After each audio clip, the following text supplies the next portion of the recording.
So we are in a meeting in the middle of August, in the middle of New York, in the center of New York, and in the month of the so-called month of vacation, August. For how many years you have not gone to holiday? You know, we Jean-Claude and myself, we don't go to holiday because we always have working holiday. Sometimes working here in Manhattan, sometimes working on the site. You know, our work involves non-stop work and all the location, and this is why we cannot stop to have holiday, and we don't like to have holiday. That's simply. Great. I was wondering, after so many extraordinary works of art, projects you've done, you are still having problems receiving permissions. Yes. Why? Because we never do the same things again.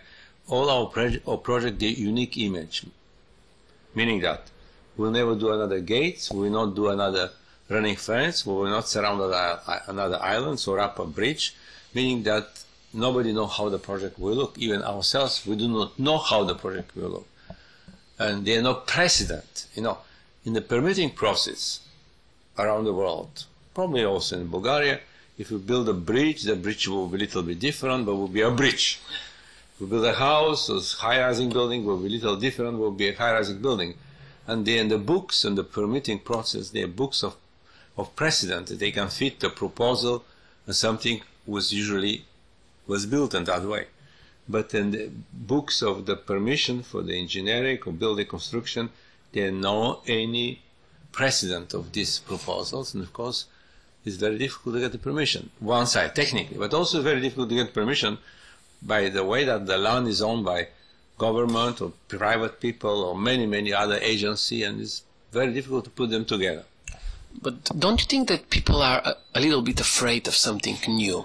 Well, of course they are also that afraid of something new, something useless, who have no purpose except to be work of art. All that is part of the permitting process. You know, the work of art built her own identity to the permitting process. Do you keep a track record? I mean, correct me if I'm wrong, but you've realized 19 projects. 22. Yeah. Okay, but how many you cannot get a permission for? 37. How many? 37. Yes. Is it disappointing for you? You know, sometimes first, all the projects start by us. Is our idea of something we like to do. We try to get permission, and we have refusal. But sometimes we lost interest. Why we should do it? We don't like to do it anymore. But sometimes we have a refusal, but we still have interest and excitement. The project is still in our heart, and we try to do it anymore. Like several projects will have a refusal, like the Berlin project with Reichstag 3 times, the Pont Neuf twice, and the Central Park also once, and the Central Park project. They all stay in our heart. But if the one after refusal is done and the project is not anymore in our excitement, our heart, why we should do it? Like very much like a painter. You know, a painter do painting and he's not finishing and don't like to do it anymore. He's decided to do it, not to do it. Okay, I read so many articles about Over the River project. Yeah. Please tell me two things. First, how did you choose exactly the Arkansas River? And secondly, what is the current situation? You know, first, there are two ways we do project. Once we have the site, like we know, the Gates project is designed for Central Park, and we know where is Central Park. The project of the Pont Neuf in Paris was designed for Pont Neuf. You know what's the Pont Neuf. But sometimes, like the project also surrounded island. We know where the islands there. But sometimes we have idea, and we try to fit the place for the idea. That was the case of the Valley Curtain in 1972 in Colorado. That idea to stretch curtain between two mountain slopes somewhere in the Rocky Mountains.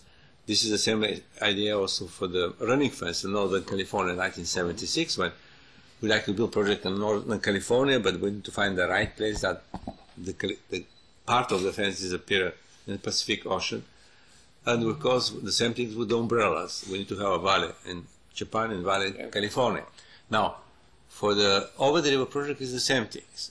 We were just starting again negotiating the permits for the Reister project in Europe, in the city of Bonn, the capital of Germany at that time, early 90s. And of course we have an idea also for the over the river, but Jean-Claude and myself were very eager to do the over the river project in the United States. And the most of great river in the United States, they're born in the Rocky Mountains. The Rocky Mountains divide the water. Some of the river go east to the Mississippi River or the Gulf of Mexico. Some of the river go west to the Pacific Ocean. And this is why we scout in 92, 93, 94, drive with Jean-Claude, myself, our friends, we drive 25,000 kilometers investigating 89 rivers. And this summer of 92, 93, and 94, working summers. And a summer holiday, working summer holiday. and we choose, of these 89 rivers, we choose 6 possible sites. There was the 2 rivers in the state of Idaho, Pied and Salmon River, 1 river in the state of Wyoming, Wind River, and 2 rivers in the state of Colorado, Cache la Poudre, and Arkansas, of course, 1 river in the state of New Mexico, Rio Grande. And but we stopped to work on that. Sometimes the project takes a long time because they intertwine the permitting process. We stopped to work on over the river because to finish the Reichstag project, because we get the permission finally in 94 of the realization of the project of the Reichstag. This is why we stopped for 2 years between 94 and 95 working on over the river. And only in 96 we returned to all these 6 rivers. We already have 6 rivers to finalize what river was more suitable. And with us that time was traveling our chief engineer, the director of construction, Vince Davenport. And Vince Davenport decided he have many instruments, many measurement parts to see a variety of things. We need to have a high banks, we need to have not too much vegetation, we need to have a variety of things of all these rivers, the road and many things. And we investigated all these, take records to all these 6 rivers, variety of measurements and essay of how to realize the project. By late 96, 97, we come to consensus that for aesthetical purposes, for the construction purposes, and many other purposes, I can tell you, this section of Arkansas River is most suitable for our project. Now, the Arkansas River we choose is the run, he starts in the Rocky Mountains and run down to the Rocky Mountains, and after that in the plain of Colorado and Nebraska, but it starts from running north-south, but after that running east. And this is why we choose area when the river runs east-west, not north-south, because east-west have a different light. You have a morning light, you have afternoon light, you have a sunset. This is all the part. And also, this is also, important, the over the river idea of over the river was before, not to tell you what it was over the river. Idea was to suspend fabric panel way above the water that you can experience project from under. Like the rafting? Fabric panel is above you, or from above on the banks of the river by driving the car on the banks of the river.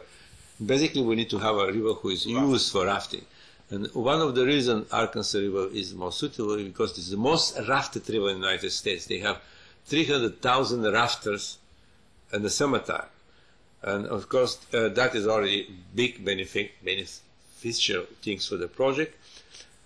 Because also often, when you have a lot of water, you have a lot of trees around the river. And it was very important that from the road of the highway you can see the river. And few occasions, other river was too much trees, you cannot see the river from the highway. But Arkansas River is the southern part of the Rocky Mountains, more dry landscape, and is very accessible, very visible from the road. This is why it was important. The road run, United States Highway 50, run on the south bank of the river, where another very good thing was that we have a railroad track of Union Pacific Railroad Company who run on the north bank of the river. These 2 banks of the river, they are very defined by people using the river. An important part is that we need to have river with constant reference of use, meaning that we need to have a town and villages and bridges and highway and factory, houses and churches and post office, schools, all kind of things. It's not river with no activity in this area. And that was very good for Arkansas River. Also, Arkansas River was also situated very close to the major city. You know, we needed that for the construction of the project, for the visitors come to the project, to not become very complicated expeditions, you know, far away. And Arkansas River is only about 2.5 hours drive from Denver, which is the capital of Colorado, and actually from the international port in Denver, you can fly from London and Frankfurt, and it's about 1 hour from the second largest city of Colorado, called Colorado Springs. And all that was this is very common sense situation that we try to put together the aestheticals decision, the practical decision to build a project, because we need to have workers, professional workers, we need to have a machinery, we need to have a variety of services, and we cannot do it far away, or we need to drive to have the services that very close from Colorado Springs, but also another very big large city of Colorado, Pueblo, and Canyon City. All that was the part of the decision for over the river. So if they ask you to adjust something little, would you go for the project? The project is very. The project is designed in very entirely already designed, putting that way. And this 42 miles, with about 60 kilometers of Arkansas River, we position 8 area of fabric panels, and this spread in this photo. Now, this area of fabric panels, they vary. They're sometimes 1 mile, it's about 1.5 kilometers, sometimes half a kilometer, sometimes about 800 meters. And this area, there are a lot of interruptions. There are interruptions for aesthetical reasons, interruptions for practical, because the banks of the river are too low, there are big rocks, and we cannot hang the project, etc. And of course, there are many. We already designed this 5.9 miles area. That's part of our application, Now, the United States federal government, we come to that idea. Now, we need to get the permission. We have a 5.9 miles already designed exactly when the project will go. And like everything in the world, the most difficult part for all projects to get the permission. And permission is coming that everything in the world is owned by somebody. They are not 1 square meters do not belong to somebody. And all our projects, in the Pondorf project, on the running fence, on the umbrellas project, we need to find that, and it's not difficult to find who owns the place. In the case of Arkansas River project, this 60 kilometer is owned, almost entire 60 kilometer is owned by the United States federal government. Now, the United States federal government is the biggest owner of the land in the United States. There are 20% of the surface of the United States is owned by the United States federal government directly by the tax people, by all the Americans. They belong to the nation, and they are a huge amount of land now. The United States has many ministries of Washington, but one more important ministry is called Ministry of Interior. In France or Bulgaria, Ministry of Interior is not the police. The Ministry of Interior is only about the land, the rivers, the land, the forests, everything. And of course, it's a very powerful ministry because you have a Minister of Interior, who is the man involving with all this land ownership, who is enormous. And also they're under ministry of many. For example, they're under ministry for the forest and the river. They're under ministry of the other things. But the most biggest under ministry is called under ministry of Bureau of Land Management. Now, that under ministry is a very big organization who take care about the land like a merchandise. Now, what they do, they rent the land. They rent the land to state, to private corporation, to oil company for drilling, all these things. They rent the land to ranchers, to many, many people. And of course, that under ministry is very lucrative. It's one of the richest under ministry because they're like receiving millions, billions of dollars of of rent, of money. See, even that sometimes they sell the land, you know, if it's workable in some way. And of course, now, that under the monastery, you have a lot of regulation how the land should be rented. In 1972, curiously now, between very conservative president of the United States, Mr. Nixon designed a law. It's called National Environmental Policy Act. And that is law who was not existing before. This is a special law with a lot of paragraph regulation that people who rent the land, how they should conform with the land, especially directed to the people who they rent the land to build airports, they rent the land to build highway, they rent the land to build a dam, or a variety of huge and physically huge endeavor involving miles and miles of area, enormous changes of the landscape involving changes of the life of the people there, etc. And this is why this National Environmental Policy Act in 1972 required that if somebody like to rent the land and this huge dimension, we should go to that environmental impact statement. Now, the low-level environmental impact assessment with smaller study, less expensive, and there another very in-depth study called environmental impact statement. And because all our projects, they're very controversial, and when we start to work in the permitting process, we understand very well that to avoiding losing time, we require to the federal government that we should have a environmental impact statement, not an environmental impact assessment with the lowercase, because we like to very profoundly, scientists, engineers, specialists, look at the project, and we cannot be accused that we don't look properly in the project. And this is why, finally, in 1997, this was a very difficult time to convince the government to do that. In 1997, the federal government decided that we have a right to have an environmental impact statement, and of course, in 1998, they hire a special company. Now, there are many, because this is huge business in the United States, their company already work only on that. They're a company who have engineer, wildlife specialist, traffic engineer, garbage engineer, all variety, all kinds of engineers. Their company do this environmental impact draft. They do this draft for the federal government. And before we start that, we need to apply for that. And right here you see the application. This is the 2029 page.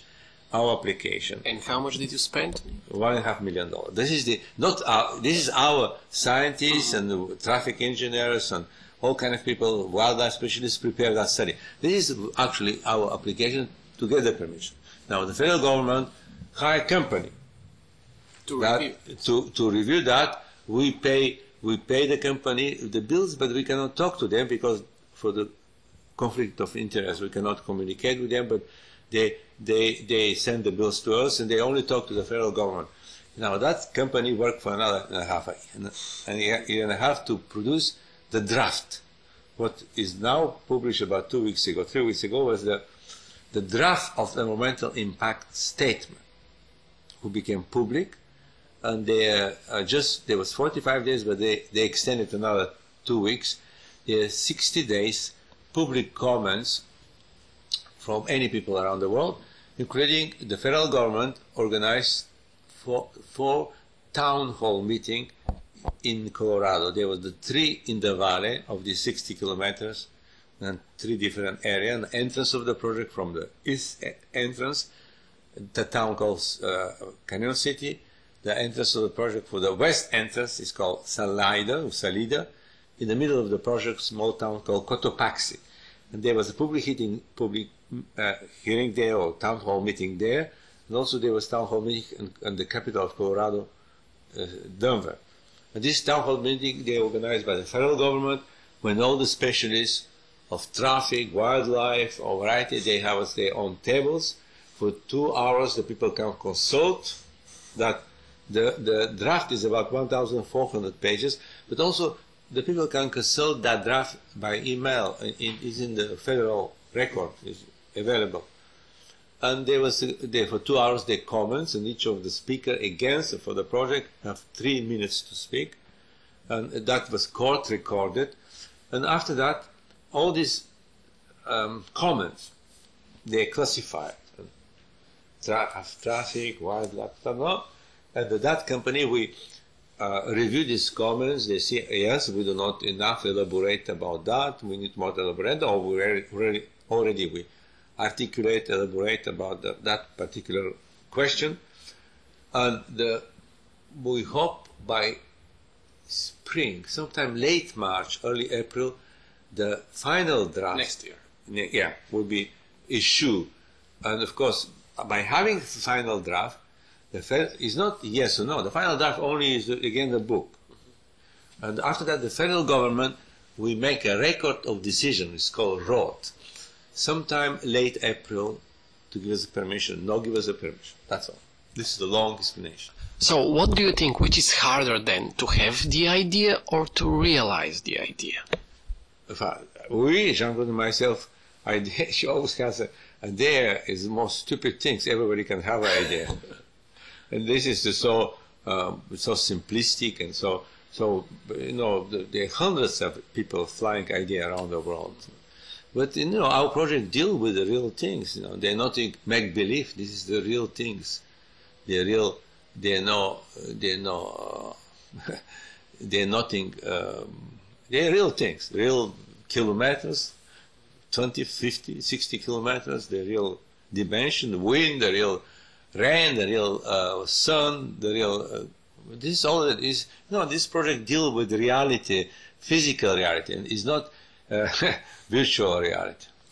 When you see your works of art completed, did they always exceed expectations? Yeah, because you know, really, first, I do many drawings, scale models, and all kind of things, but they cannot simulate the reality of the project. Very simple case, because in like this architecture or sculpture, which is the solid material, our project, they are like living object. You know, the cloth, the fabric is the biggest element to create this dynamic of the project. You can simulate a little bit with the virtual reality, but this has nothing to do with the real things.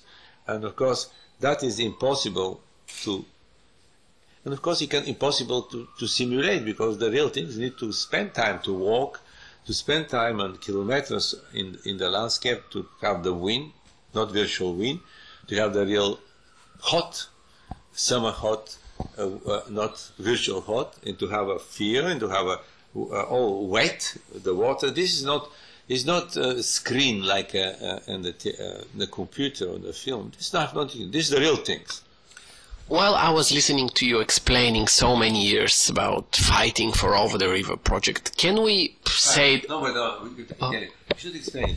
People have some kind of confusing idea that we spent 25 years for the Reichstag, 26 years for the gates, or I have 18 years working over the river. No, it's not true that we overwork in one project. No. This 25 years on the Reichstag, the project was refused 3 times. But in these 25 years, we finished also the Valley Curtain, the Rennick Fence, the Rab Walkway, the islands in Florida. We rubbed upon Earth, you know, and finally the Reichstag was rubbed. You know, and actually the umbrella was realized also. And the meaning that we always work in several projects in the same case. The Over the River was interrupted for twice, not for the permitting process, interrupted to finish the Reichstag. We started in 71, and we stopped to work for our river the 2 years, and interrupted again of 2000. To finish the project, we started in 79, called the Gates, interrupted for 5 years. You know, this is very intricate. You know, and this, we should see that we never work in one project, and all the project, they intertwine when they are. So, now, apart from the Abu Dhabi project, do you have a secret project? No, there is no secret project. You know, once the permitting process advanced so much, like now over the river, we cannot work on the other. We don't work anymore on Abu Dhabi now, because we're in the last push to get the permission. And once we get the permission, one project, we cannot work another project. We need to finish that project. You know, it's always like that. This is like we stop to work over the river to finish the Reichstag. We stop to work over to finish the gate. It's the same things with other projects. Like, for example, in 1981, when the 1981, the gates was refused, but also the pond was refused. But we were working and surrounded island. By 1982, we get the surrounded island. We stopped to work in pond in the gates. We finish surrounded islands in 1983, but we were working in the pond since 1975, the Paris project. And finally, we get the permission from Poland. We stopped to work, and the Reichstag, who was still working, you know, they're all like that. And each time when we get the permission of any project, we cannot work on any other project. But is it possible to say that the greater the challenge, the greater the pleasure? Is the what? I mean, the greater the challenge, more challenge to receive a permission and then...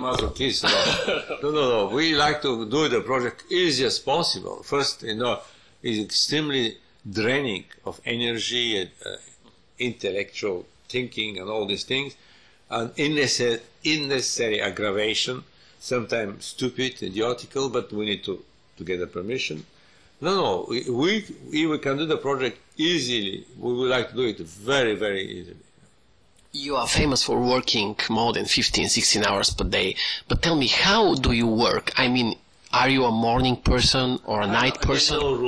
In no rules. I like to work in the evening when now Jean-Claude is gone. She passed away, but I'm working with the 3 assistants I inherit from Jean-Claude. One is Vladimir, my nephew. Another is Jonathan, Jean-Claude's nephew. And Adam Blackburn is, Jean-Claude was always saying, somebody else's nephew. and of course, they work in office, and of course they come at 11 o'clock, stay until 6 o'clock, and often I must be available because they ask me so many questions, and even when Jean-Claude say I need to also come down to the office, and often I can work only in the morning, or I love to work in the evening because no telephone is ringing or anything, and I can work very late until 2, 3 o'clock in the morning. Yeah. Do you like listening to music while working, drinking coffee or something? No, Jean-Claude always listening Mozart when he works. He's still playing Mozart in the office all the time, non-stop. But at home, I'm working with a little radio, have the news, non-stop news, little bit in the background to listen to news. So you receive your daily bits of information via radio, or a little bit news, but like barely I listen. But something I will make attention. You are obviously a free person. A really free person. How expensive is it to be free nowadays? Very expensive, yeah. Very expensive, but it's decision. You know, his decision is not expensive. It's expensive, of course, expensive. It's basically to put what is your priority. You know, how you should spend the money. You know, we live in that building for 46 years. We still have no elevators. Someone would say that. The metaphor for wrapping, I mean, it is sexier to unwrap something, but you are wrapping them. What is the metaphor? No, but that is very simplistic, you know. Some projects, they are really wrapping, like the Coast in Australia in 1969, or the Reichstag in Berlin 1995. But other projects have nothing to do with wrapping, like a valley curtain, or running fence, or the umbrellas, or the gates, or the over the river. Have no anything with wrapping. It was around the tunnel with the fabric was floating in the water. There was nothing wrapping. No. The cloth I said before is one of the most important material to translate vulnerability, that temporariness of the project. That the project is not solid things, and of course, is very, very. Nomadic. It gives this nomadic dimension of our works, very much like the nomadic tribes can build their tents overnight, and after a week they are gone. And the same way is the very, you see that it's fragile, it can break, and it's very inviting, it's very essential. All this part is the fabric. Now, some projects, they're wrapping, but the covering or wrapping, hiding form with fabric, but that is a long tradition in history of art. You know, for 1,000 years, artists used the fabric, not real fabric, it was done in bronze and marble and wood, and of course the fabric is used to very much in classical architecture, art. You can even recognize the style, like a medieval sculpture. You have a much more angular folds, when the Renaissance sculpture have much more roundish folds. But the case, what's the fabric, classical sculpture, the fabric do, is the case of French sculptor Rodin. You know, Rodin did two versions of figure of Balzac. In the first version, Balzac was totally naked, big belly, skinny legs. And of course, this is a true story. If you take the cape of Balzac and shroud the figure of Balzac with the fabric to highlight the principal portion of the body of Balzac. Now, actually, with our wrapping project, we do that. Like Reichstag is this very Victorian building designed by architect Faulk, and very flamboyant late 19th century ornament and sculpture, decoration, and all these details was hidden by this 1.5 million, I try to calculate over 10 million square feet is, you calculate it how? You should calculate it. I think is the, try to calculate it. It was difficult for feet. Anyway, it was hidden by that fabric, and by putting that fabric over the building, we hide all these ornaments or decoration to highlight the principal proportion of the building.